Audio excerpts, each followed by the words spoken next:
సహచర మంత్రివర్గ సభ్యులు, ఏలూరు జిల్లా ప్లానింగ్ బోర్డు చైర్మన్ అయినటువంటి నాదెళ్ల మనోహర్ గారు, సహచర మంత్రివర్గ సభ్యులు కొలుసు పార్థసారథి గారు, గౌరవ పార్లమెంట్ సభ్యులు మహేష్ యాదవ్ గారు, గౌరవ శాసనసభ్యులు ధర్మరాజు గారు, ఆప్కాబ్ చైర్మన్ గన్ని వీరాంజనేయులు గారు, ఇతర శాసనసభ్యులు, కలెక్టర్ గారు, మార్గదర్శి పసుపులేటి రామారావు గారు, మనోజ్ గారు, బంగారు కుటుంబాలు జాలాది లక్ష్మి గారు, శాఖమూరి మణి గారు.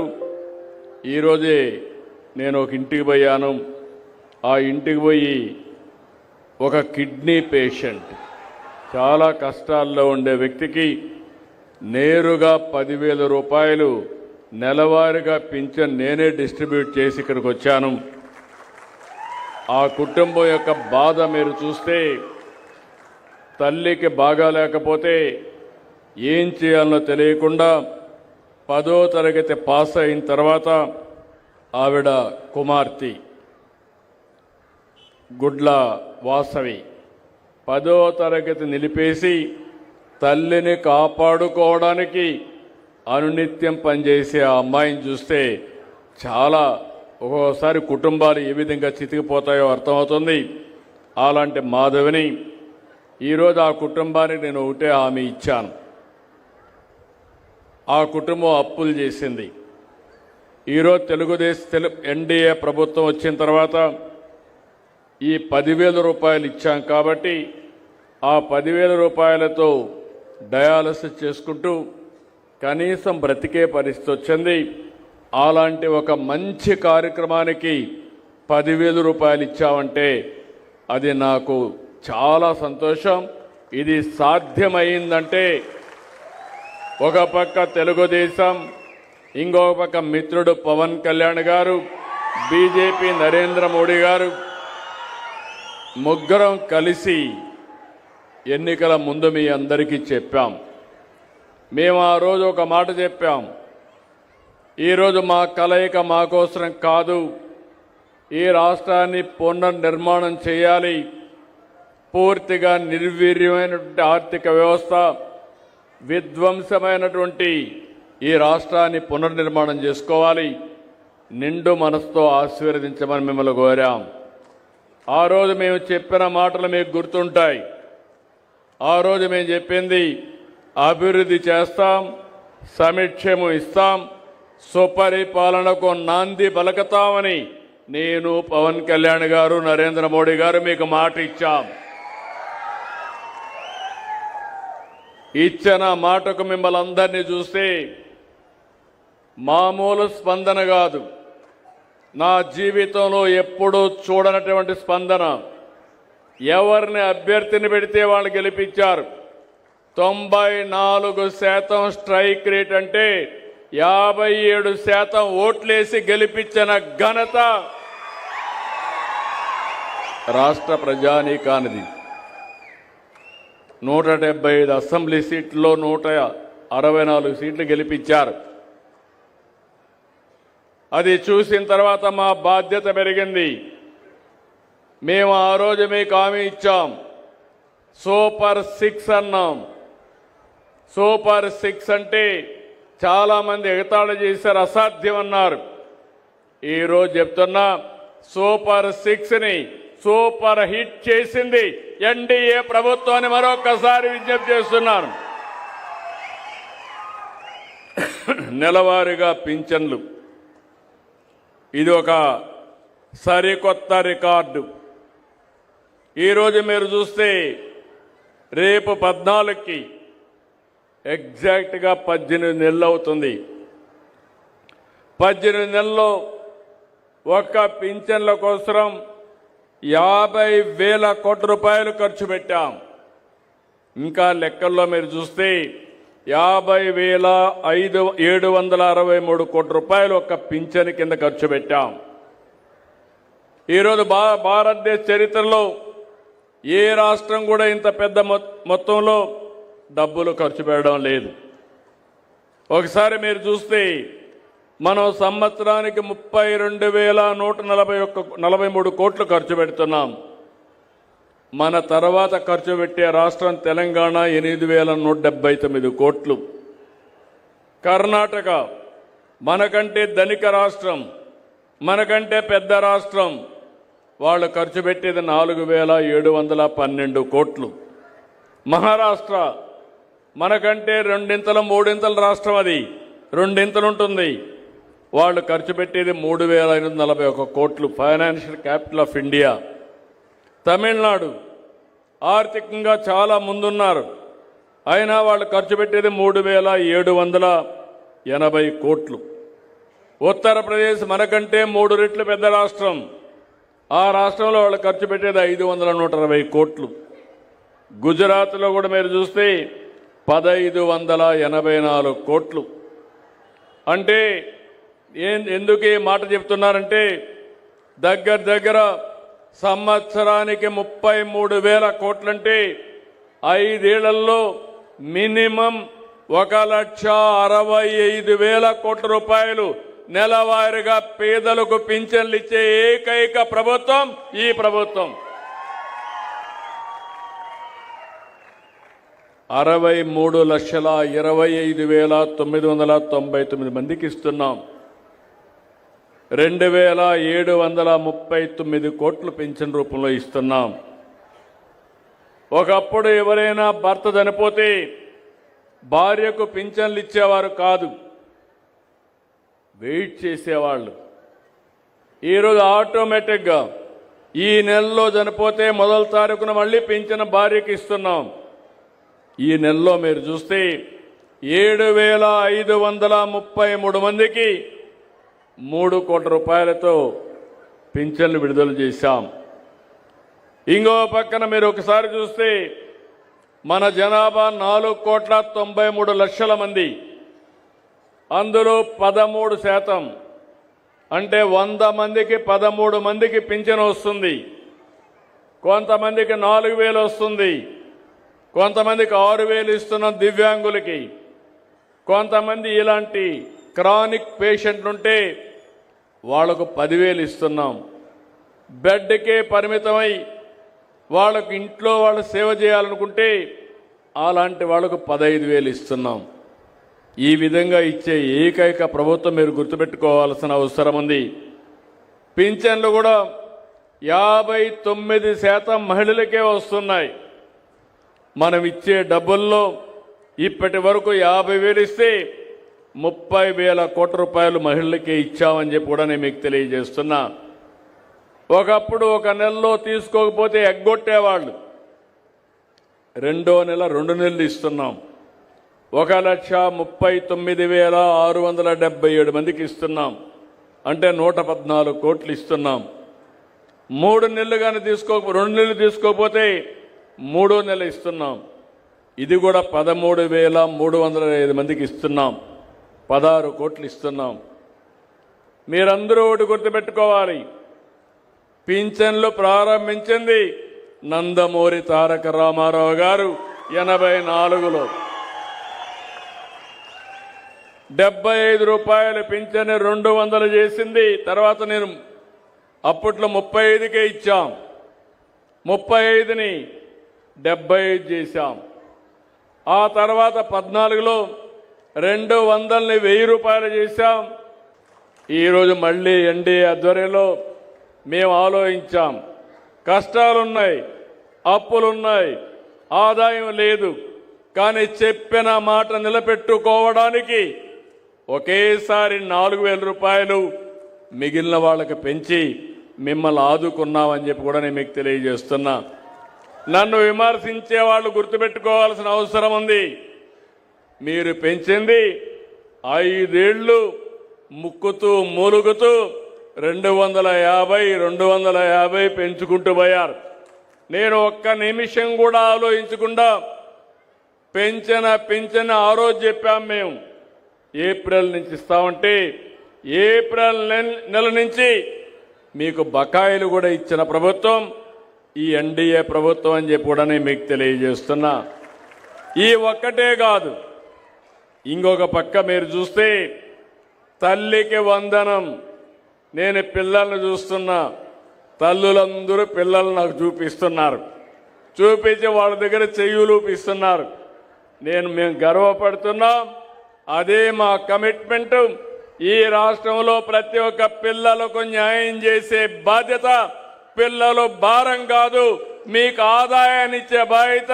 ప్రతి ఒక్కరికి 15,000 రూపాయలు సంవత్సరానికి మీ అకౌంట్లో వేస్తాం. 2 పిల్లలుంటే 30,000 వేస్తాం.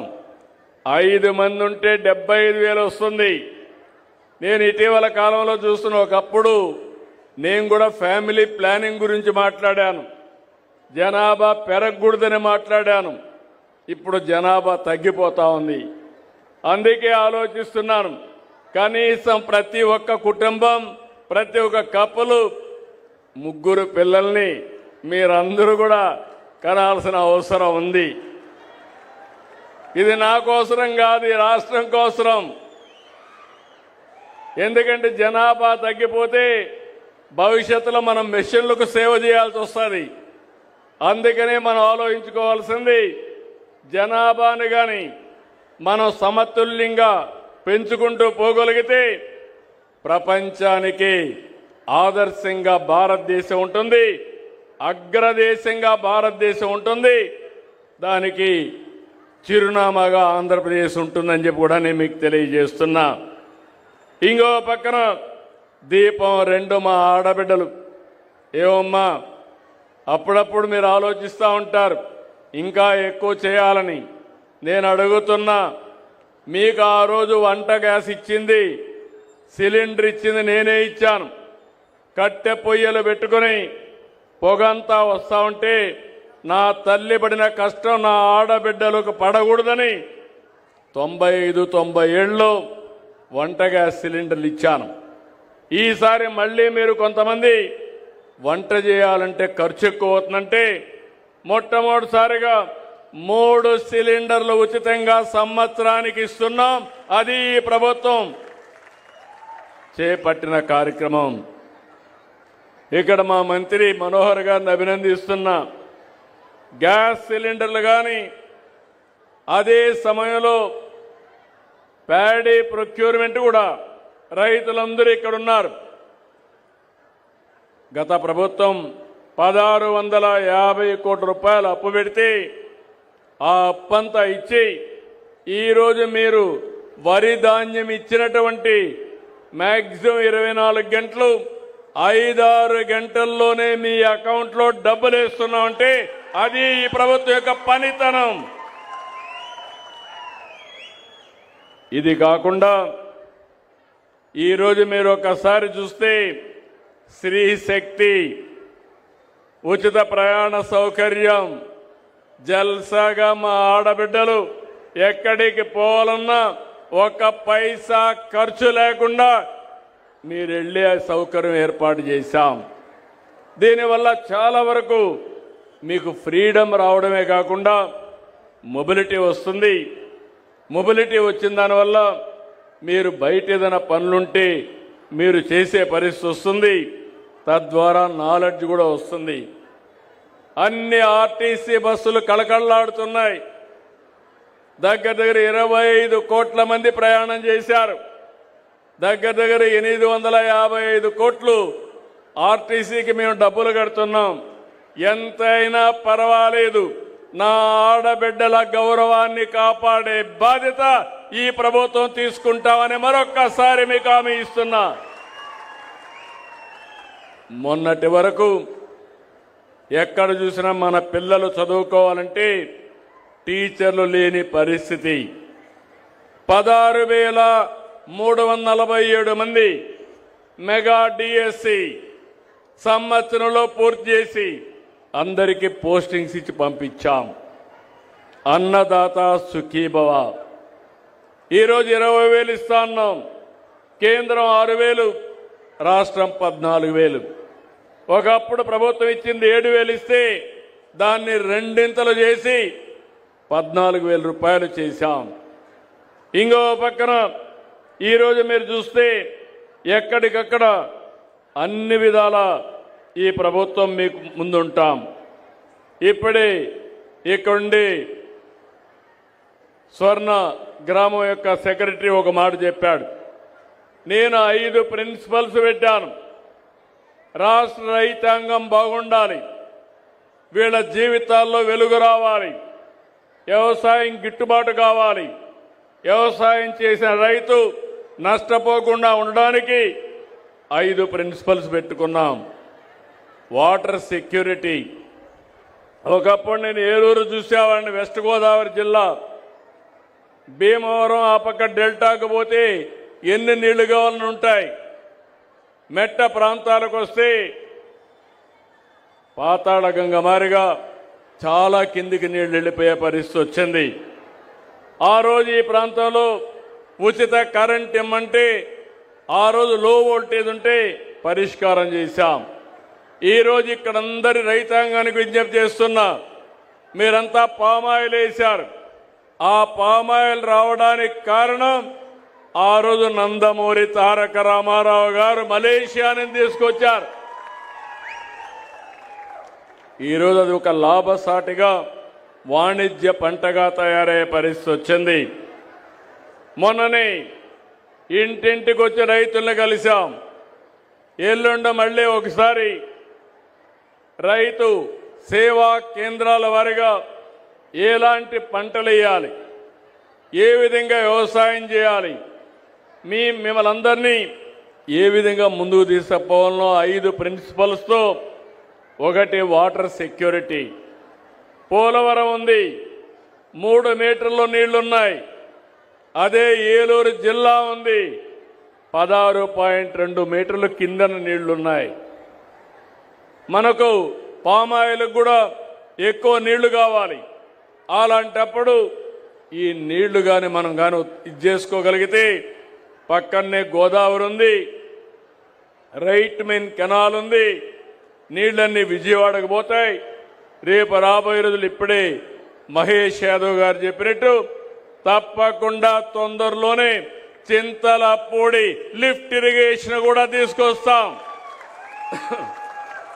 అదే మరి పోతూ పోతూ ఎమ్మెల్యే ధర్మరాజులు గారు ఒకటి అడిగారు, ఇక్కడ చెరువులు ఉన్నాయి, అన్ని చెరువులకు నీళ్లు ఇస్తే భూగర్భ జలాలు పెరుగుతాయని, అవసరమైతే పోలవరం నుంచి రైట్ మెయిన్ కెనాల్ నుంచి మీకు నీళ్లు ఇచ్చే బాధ్యత ఈ ప్రభుత్వం తీసుకుంటామని కూడా మీ అందరికీ హామీ ఇస్తున్నా. దీనివల్ల భూగర్భ జలాలు పెరుగుతాయి, వాటర్ సెక్యూరిటీ వస్తుంది. ఇంకో పక్క మీరు ఒకసారి చూస్తే ఆహారపు అలవాట్లు మారిపోయినాయి. ఇప్పుడే నేను ఆ కుటుంబాన్ని చూశాను. ఆ కుటుంబంలో నేను చూస్తే వారి సమస్యలు కూడా నేను అర్థం చేసుకున్నాను. ఎందుకు ఈ మాట వాడుతున్నానంటే, ఈరోజు చాలామంది డయాబెటీస్ రావడానికి, షుగర్ రావడానికి కారణం మనం ఎక్కువ రైస్ తింటున్నాం, కార్బోహైడ్రేట్స్ తింటున్నాం. దీనివల్ల ఒక్కసారి షుగర్ కానీ డయాబెటిక్ అయితే అన్ని రోగాలకు గేట్వేగా తయారవుతుంది. ఎన్ని మెడిసిన్స్ తిన్నా ఒక్కసారి ఏమారితే అక్కడి నుంచి కిడ్నీ ప్రాబ్లమ్స్ వస్తాయి, లేకపోతే మిగిలిన అన్ని సమస్యలు కూడా నాంది పలికే పరిస్థితి వస్తుంది. అందుకే ప్రపంచం మొత్తం ఆహారపు అలవాట్లు మారుతున్నాయి. రైస్ తినడం మానేశారు. కొంతమంది ప్రోటీన్ కోసం ఎగ్ కానీ, చికెన్ కానీ, ఫిష్ కానీ, అదే మరి కూరగాయలు, పళ్ళు ఎక్కువ తినే పరిస్థితికి వచ్చారు. మనం కూడా దీన్ని బేస్ చేసుకుని ఎక్కడికక్కడ డిమాండ్ ఆధారిత పరిశ్రమల ఆధార పంటలు పెట్టాలి. నేను ఇక్కడే ఒక మోడల్ చూశాను. ఒక అతను చాలా బాగా చేశాడు. 1 ఎకరా మధ్యలో వరి, చుట్టుపక్కల చేపల పెంపకం. దగ్గర 1 ఎకరాలో 2,30,000 రూపాయల ఆదాయం సంపాదిస్తున్నాడు. ఇలాంటి వినూత్నమైన కార్యక్రమాలు వస్తున్నాయి. నాటు కోళ్లు ఉన్నాయి. ఆ కోళ్లు చూశాను. కేజ్ తయారు చేసి అందులో ఈ కోళ్ల పెంచడం, అవన్నీ చూస్తే ఇంట్లోనే ఒక ఆడబిడ్డ నెలకు ఒక 15,000 రూపాయలు సంపాదించే అవకాశం వస్తుంది. అందుకే దీనికి మీకు అందరికీ పిలిపిస్తున్నా. డాక్రా సంఘాలు ముందుకు రావాలి. మీరు కూడా ఆదాయం సంపాదించాలి. మీకు ఏ విధంగా చేయాలో నేర్పించే బాధ్యత మాది. దాన్ని అందిపుచ్చుకునే బాధ్యత మీదని మరొకసారి మా ఆడబిడ్డలందరికీ ఆమె విజ్ఞప్తి చేస్తున్నాం.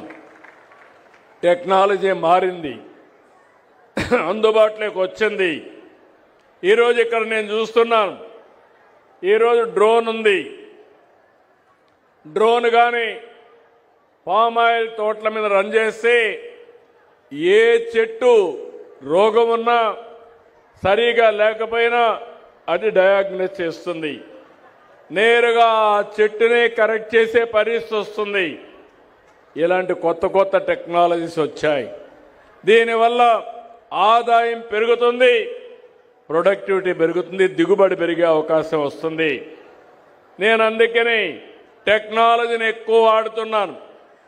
వ్యవసాయం చాలా సమస్యలు ఉన్నాయి. రాయలసీమ మొత్తం హార్టికల్చర్కి వెళ్తున్నాం. ఆంధ్రాలో ముఖ్యంగా కోస్టల్లో ఎక్కువ అక్వాకల్చర్కి వెళ్తున్నాం. మీరందరూ చూస్తే ఎవరు ఇవ్వని విధంగా ₹50 అక్వాకల్చర్కి కరెంట్ ఇచ్చిన ఘనత, ఇస్తున్న ఘనత ఈ ప్రభుత్వానిదని మీ అందరికీ హామీ ఇస్తున్నా. ఆ రోజు నేను చెప్పా 850 కోట్లు అవుతుందన్నారు. ఎంతైనా పర్వాలేదు, చెప్పిన మాట నిలబెట్టుకోవాలని దాన్ని అమలు చేశాం. ఇంకో పక్క ఫుడ్ ప్రాసెసింగ్కి ఎక్కువ వెళ్ళాలి, వ్యవసాయ ఆధార పరిశ్రమలు పెట్టాలి. ఈరోజు ఒక్క విషయం మీరు ఆలోచిస్తే, ఇక్కడ కోకో ఉంది, కొబ్బరి ఉంది, అరకులో కాఫీ ఉంది. ఈ మూడు కలిపి చాక్లెట్లు తయారు చేసుకోవచ్చు, కాఫీ తయారు చేసుకోవచ్చు, అదే మరి ఐస్ క్రీములు తయారు చేసుకోవచ్చు, స్వీట్లు తయారు చేసుకోవచ్చు. అప్పుడే ఆదాయం వస్తుంది. అందుకే మొన్న ఒక అతను నా దగ్గరికి వచ్చి విశాఖపట్నంలో C3 అన్నాడు. C3 అంటే చాక్లెట్ అంటే కోకో, పక్కన కాఫీ అరకు, మూడోది కోకోనట్. ఈ మూడు కలిపి మనకు కావాల్సిన ఆహారాన్ని తయారు చేయడానికి ఫ్యాక్టరీలు పెట్టడానికి ముందుకు వస్తున్నారు. ఇలాంటి వినూత్నమైన ఆలోచనలు మీకు రావాల్సిన అవసరం ఉంది. దానికి నాంది పలుకుతాం, సబ్సిడీ ఇస్తాం, ప్రోత్సహిస్తామని మీ అందరికీ తెలియజేస్తున్నా. ఇది చేయడమే కాకుండా ఎప్పటికప్పుడు ప్రభుత్వం మీకు అందుబాటులో ఉంటుంది.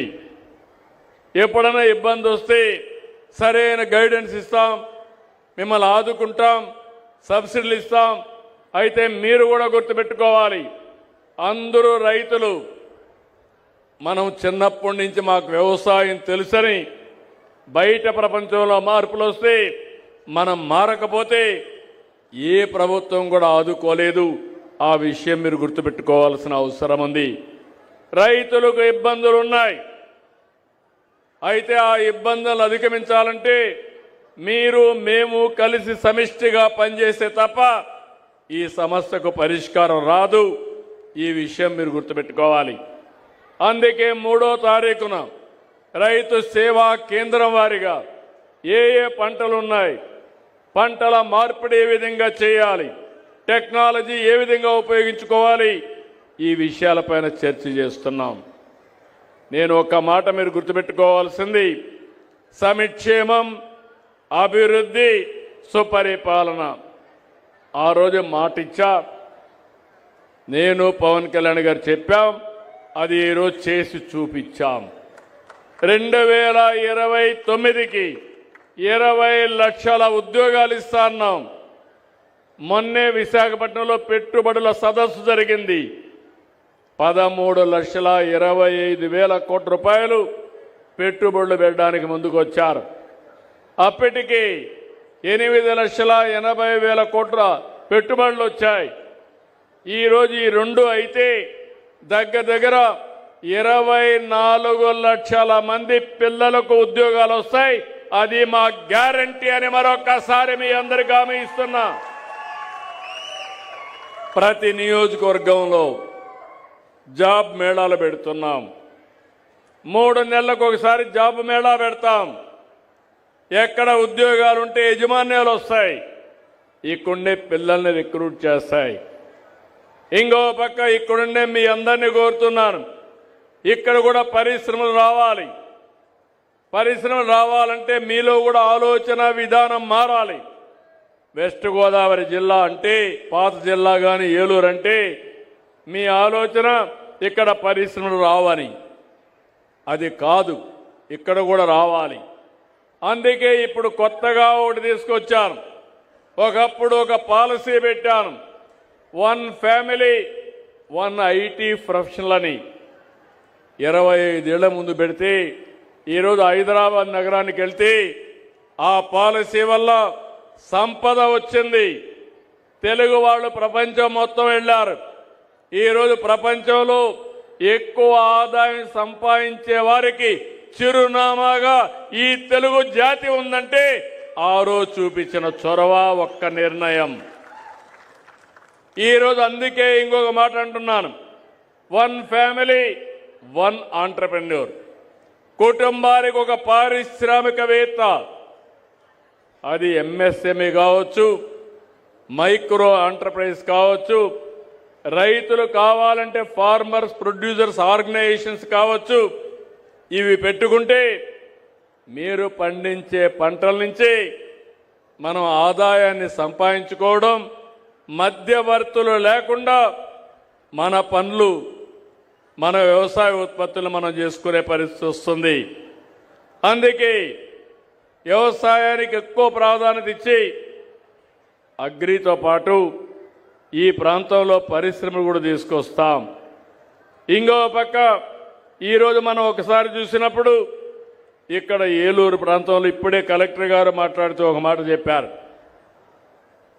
16.22 మీటర్ల లోతులో నీళ్లున్నాయి.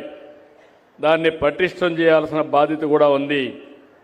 ఇంకో పక్కన ఈరోజు ఇక్కడ చూస్తే కొల్లేరు సదస్సు కూడా ఇంకొక సమస్య ఉంది. ఎన్నో సంవత్సరాల నుంచి సమస్య ఉంది. తప్పకుండా కొల్లేరు సమస్య కూడా పరిష్కారం చేసి ఇక్కడ రైతులకు న్యాయం చేసే బాధ్యత తీసుకుంటాం. ఇంకో పక్క పోలవరం నాకు 2027కి గోదావరి పుష్కరాల కంటే ముందే పోలవరాన్ని పూర్తి చేసి జాతికి అంకితం చేస్తాం. చిరకాల వాంఛ. ఒక కాటన్ గారు ధవళేశ్వరం బ్యారేజ్ కడితే ఇప్పుడు కూడా విగ్రహాలు పెట్టి పూజిస్తున్నాం. అలాంటిది రాష్ట్రానికి వెన్నెముక అయినటువంటి పోలవరాన్ని పూర్తి చేసి జాతికి అంకితం చేస్తాం. ఇదొక పెద్ద గేమ్ చేంజర్ అవుతుంది. ఈస్ట్ గోదావరి, వెస్ట్ గోదావరి పాత జిల్లాల్లో నీటి ఎద్దడనే మాటే ఉండదు. అట్లనే అందరూ వరి పంటేస్తే కొనేవాడే ఉండడు. ఈ విషయం కూడా మీరు గుర్తుపెట్టుకోవాలి. ఒక పంట తప్పదు కాబట్టి వరేద్దాం, రెండవ పంటను మారద్దాం. మెట్ట ప్రాంతాల్లో ఆదాయం వచ్చే పంటలు వేసుకుందాం. తద్వారా మన జీవితాలను బాగు చేసుకునే విధంగా ముందుకు పోదామని చెప్పి కూడా నేను మీకు తెలియజేస్తున్నా. మీలో ఒక విషయం మీరు గుర్తుపెట్టుకోవాలి, పోలవరం పూర్తి కావాలి. నీళ్లు వస్తే పొలాలకు విలువ వస్తుంది, నీళ్లు లేకపోతే పొలాలకు విలువ ఉండదు. ఒకప్పుడు ఇక్కడ నీళ్లు ఉండేటివి కాదు, ఆ రోజు ఇబ్బందులు పడ్డాం.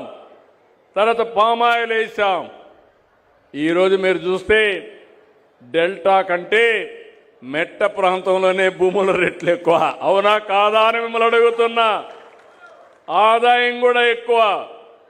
అది విజనకుండే ప్రభావం.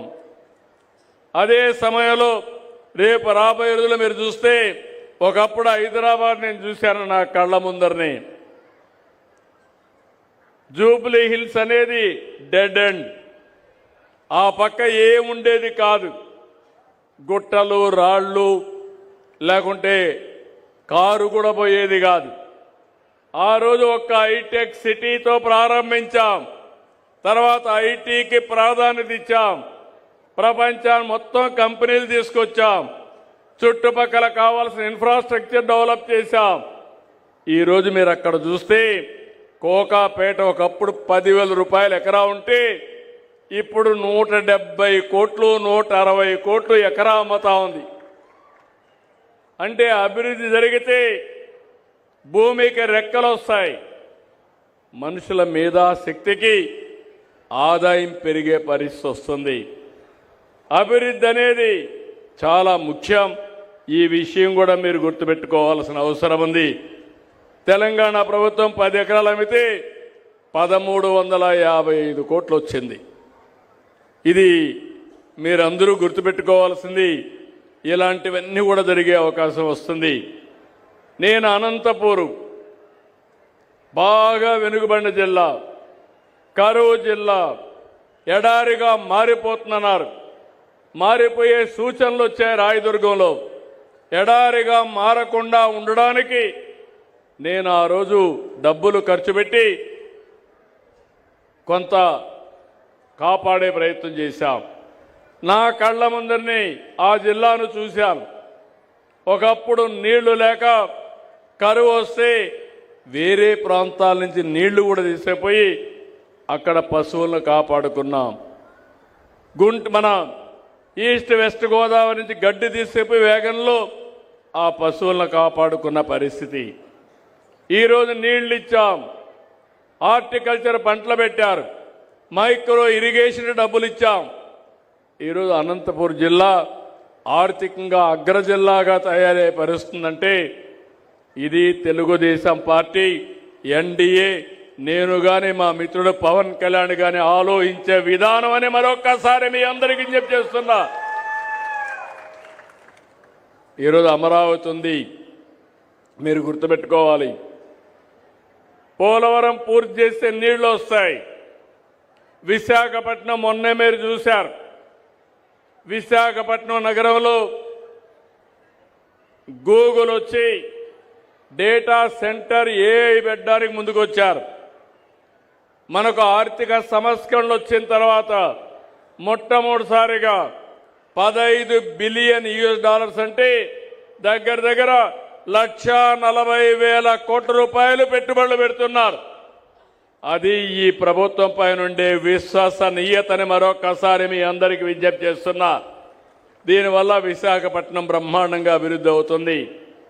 ఈరోజు విశాఖపట్నం ఎకనామిక్ రీజియన్ తీసుకొస్తున్నాం. ఇప్పుడు ఇక్కడ ఉన్నారు. 1 అవర్లో మీరు అమరావతికి వస్తారు. భవిష్యత్తులో వెస్ట్ గోదావరి పాత్ జిల్లా నుంచి నేరుగా ప్రకాశం జిల్లా వరకు అమరావతి ఎకనామిక్ రీజియన్ పెడుతున్నాం. నెల్లూరు నుంచి కర్నూలు వరకు తిరుపతి ఎకనామిక్ రీజియన్ ఒకటి ఏర్పాటు చేస్తాం. అమరావతి పనులన్నీ ముమ్మరంగా జరుగుతున్నాయి. మన పిల్లలకు ఉపాధి కల్పించాలంటే మీరు ఇక్కడ చేసే ఉద్యోగాలే కాకుండా అక్కడ ఉద్యోగాలు కల్పించే దిశగా ముందుకు పోతాం. ఆ ప్రాంతాన్ని మీరు గుర్తుపెట్టుకోవాల్సింది 2028కి ఫేజ్ 1 పనులు పూర్తవుతాయి. ప్రపంచంలోని ఒక సుందరమైన నగరంగా అమరావతిని తీర్చిదిద్దే బాధ్యత మేము తీసుకుంటాం. విశాఖపట్నం వస్తుంది, అమరావతి వస్తుంది, తిరుపతి కూడా డెవలప్ చేస్తాం.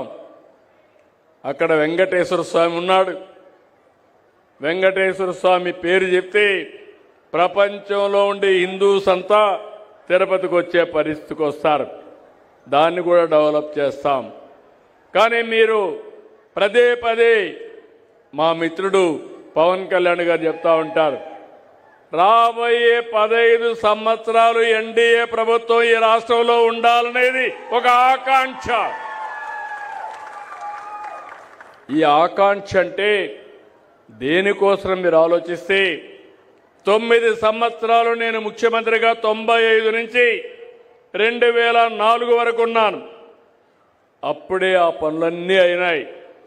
తర్వాత వచ్చిన వాళ్ళు చెడగొట్టలేదు.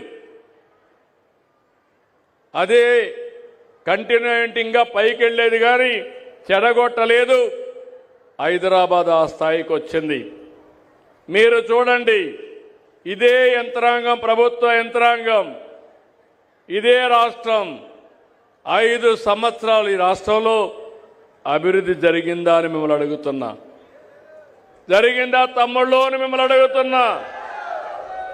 ఆ 5 ఏళ్లకు ఈ 18 నెలలకు తేడా కనపడుస్తా ఉందా లేదా మీకు అని అడుగుతున్నా.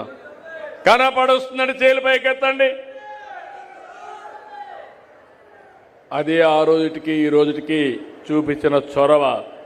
అదే గాని ఈరోజు రోడ్లున్నాయి.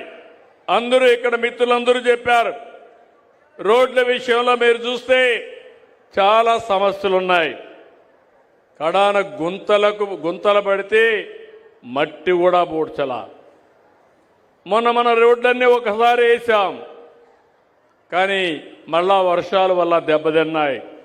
మీ అందరికీ హామీ ఇస్తున్నా, జనవరి లోపల ఎట్టి పరిస్థితిలో కూడా రోడ్లన్నీ, పార్ట్ హోల్స్ అన్ని పూర్తి చేసే బాధ్యత ఈ ప్రభుత్వానిది. ఆ తర్వాత కూడా మెరుగైన రోడ్లు ఇస్తాం, రోడ్ల వ్యవస్థ బాగు చేస్తాం. ఇలాంటి వినూత్నమైన కార్యక్రమాలతో ఈరోజు మనం ముందుకు పోయే పరిస్థితి వస్తాం. ఇంకో పక్కన నా ఆలోచన ఒకటి, తొందరలోనే ఒక వినూత్నమైన ప్రాజెక్టు వ్యవసాయానికి అగ్రిటెక్ తీసుకురావడం ఒకటైతే, ప్రతి ఒక్కరి ఆరోగ్యాన్ని కాపాడడానికి సంజీవని అనే ఒక ప్రాజెక్టు తీసుకొస్తాం. దానికి సంజీవని ఎందుకు పెట్టామంటే, దేవుడు మరో జన్మ రాముడు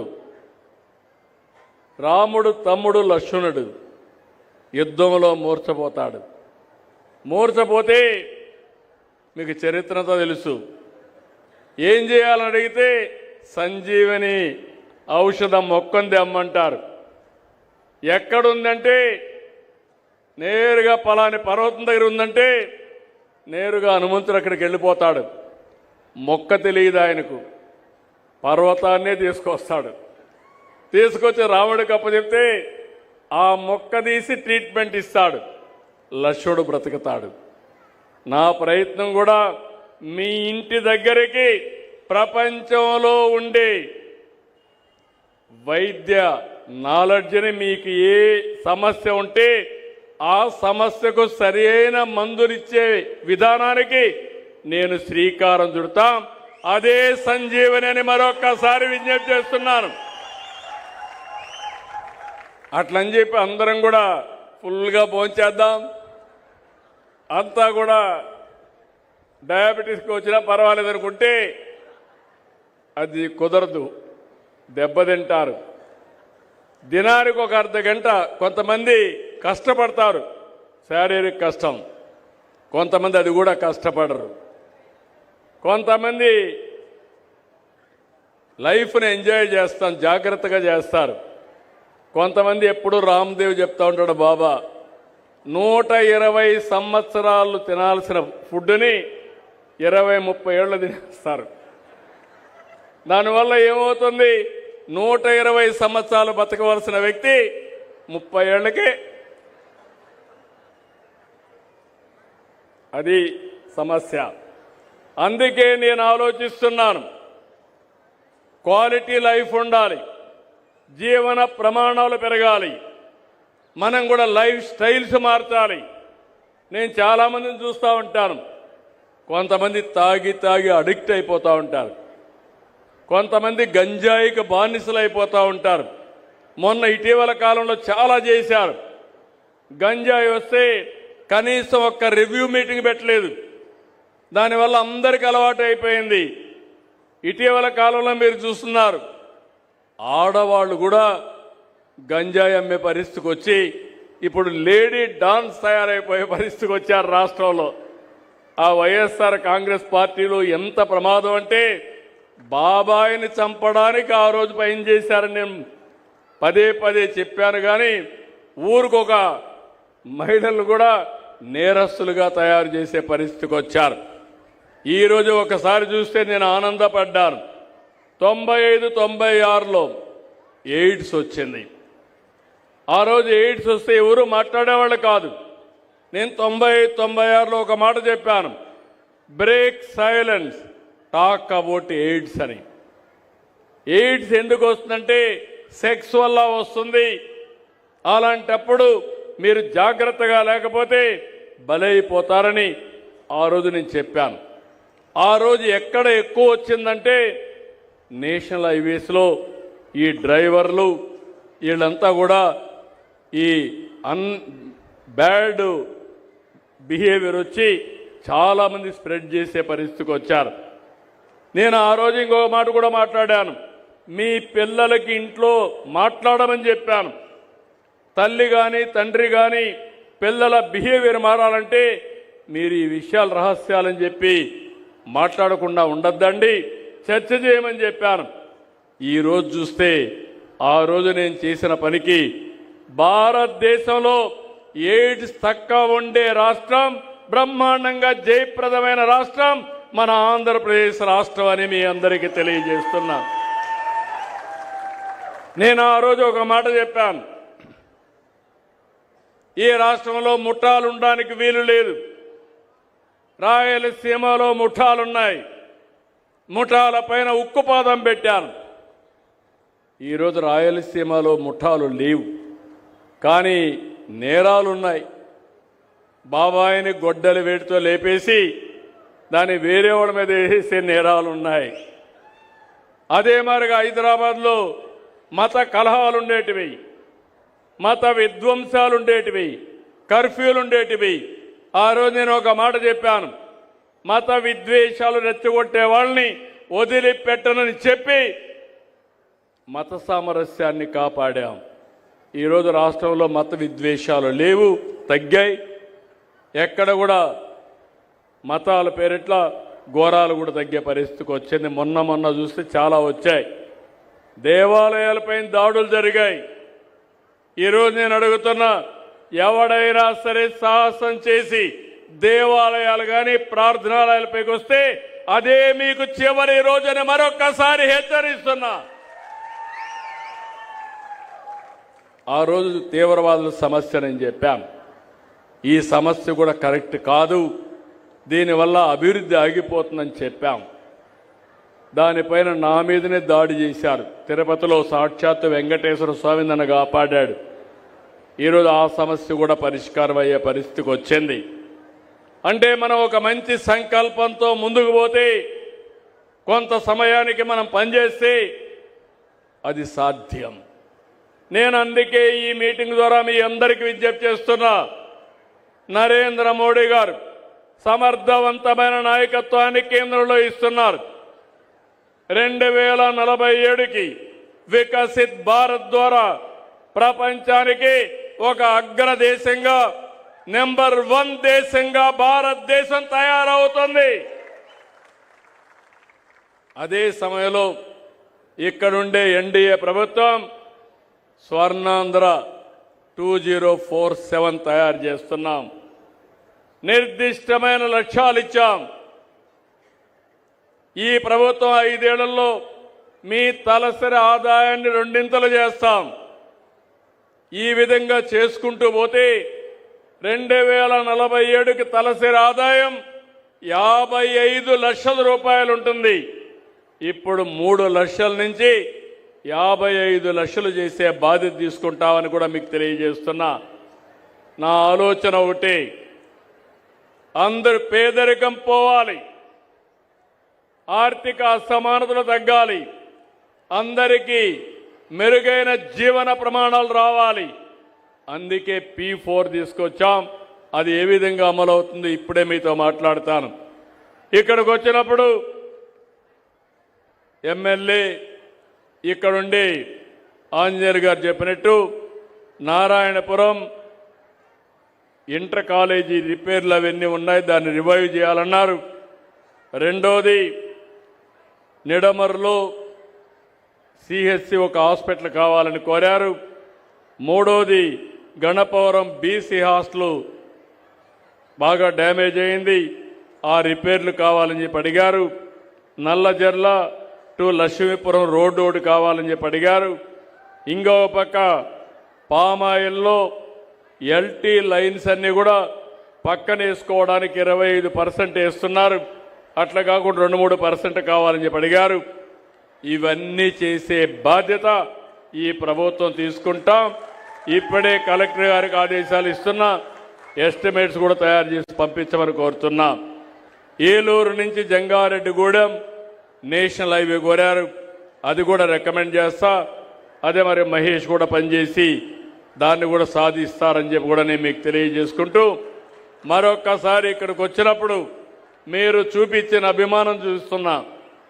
మీరు ఎంత ఆనందంగా ఉన్నారంటే ఎన్డీఏ నాయకులు మేము ఎవరు వచ్చినా నవ్వు ముఖంతో మీ ఇంట్లో మీ కుటుంబ సభ్యుడు వస్తే ఎంత ఆనందంగా స్వాగతం పలుకుతారో అంత ఆనందంగా స్వాగతం పలుకుతున్నారు.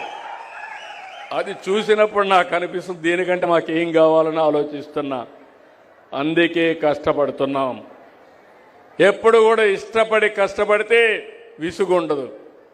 కానీ కొంతమంది నటన చేసి కష్టపడితే అది నటనకే పరిమితం అవుతుంది. అందుకే మీకు హామీ ఇస్తున్నాం, మేము కష్టపడేది రాష్ట్రానికి. ఎన్ని ఇబ్బందులున్నా ఈ రాష్ట్ర ప్రయోజనాలు కాపాడుతాం, మిమ్మల్ని అన్ని విధాలు ఆదుకుంటాం.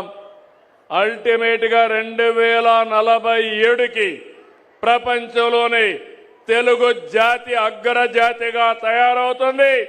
ఆంధ్రప్రదేశ్ రాష్ట్రం దేశానికి నెంబర్ 1గా చేసే బాధ్యత మాది. దీనికి పూర్తిగా సహకరించే బాధ్యత, ఆశీర్వదించే బాధ్యత, ముందుకు నడిపించే బాధ్యత మీదని చెప్పి మీ అందరికీ తెలియజేసుకుంటూ, మరొకసారి ఇక్కడ నేను చూశాను గుడ్ల నాగలక్ష్మి, ఆ అమ్మాయి కిడ్నీతో బాధపడుతుందని చెప్పాను. అలాంటి కుటుంబాలు చూసినప్పుడు చాలా బాధేస్తుంది.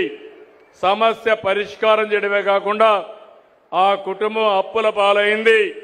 కలెక్టర్కి ఆదేశాలు ఇచ్చాను, టోటల్గా అప్పులన్నీ తీర్చే బాధ్యత ఈ ప్రభుత్వం తీసుకుంటాం. అదే సమయంలో ఇల్లు కూడా మధ్యలో ఆగిపోయింది, ఇల్లు కూడా పూర్తి చేయించే బాధ్యత తీసుకుంటాం.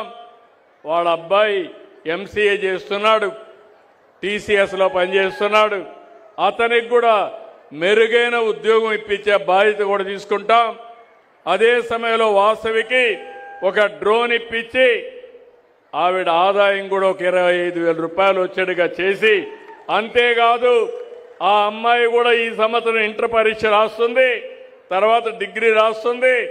అందరితో సమానంగా చదువుకొని పైకొచ్చే విధంగా తీర్చిదిద్దడం కోసం కలెక్టర్కి ఆదేశాలు ఇస్తున్నా. అలాంటి కార్యక్రమాలు కూడా చేయమని. వాళ్ళ తండ్రికి కూడా సరైన ఆదాయం లేదంటే ఒక ఐస్ ఫ్యాక్టరీలో పెట్టి కనీసం ఒక 25,000 రూపాయలు నెలకొస్తే అతను కూడా బాగుపడతాడు. ఇవన్నీ చేస్తామని చెప్పి హామీ ఇస్తూ, నేను ఒకటి ఆలోచిస్తున్నా, ప్రతి ఒక్క కుటుంబాన్ని ఆదుకోవాలని, మీ కష్టాలు వీలైనంత వరకు తీర్చాలని మీరు కూడా సహకరిస్తేనే సాధ్యం. అట్లా కాకుండా మీరు సరిగా పనిచేయకుండా అన్నీ మీరు చూసుకోండి అంటే మేము ప్రయత్నం చేసినా అది అసాధ్యం అవుతుంది, అసంభవం అవుతుంది. మీరు కలిసి వస్తే దారి చూపేయడానికి మేము సిద్ధంగా ఉన్నాం. కష్టాల్లో ఉండే వాళ్ళందరికీ సంక్షేమ కార్యక్రమాలు ఇస్తాం, నిరంతరం ఇస్తాం. అదే సమయంలో మన ఆదాయాన్ని పెంచుకుంటే తప్ప సంక్షేమ కార్యక్రమాలు కొనసాగించలేం. ఈ విషయం కూడా మీరు గుర్తుపెట్టుకోవాల్సి కోరుకుంటూ, చాలా సంతోషం ఈ మీటింగ్లో మిమ్మల్ని చూస్తే చాలా ఆనందంగా ఉంది. ఇదే స్ఫూర్తితో ముందుకు పోదాం. తప్పకుండా అన్ని విధాల మిమ్మల్ని ఆదుకునే బాధ్యత మాదని మరొకసారి తెలియజేసుకుంటూ అందరికీ నమస్కారాలు. జై హింద్, జై భారత్, జై తెలుగు తల్లి. 1 minute.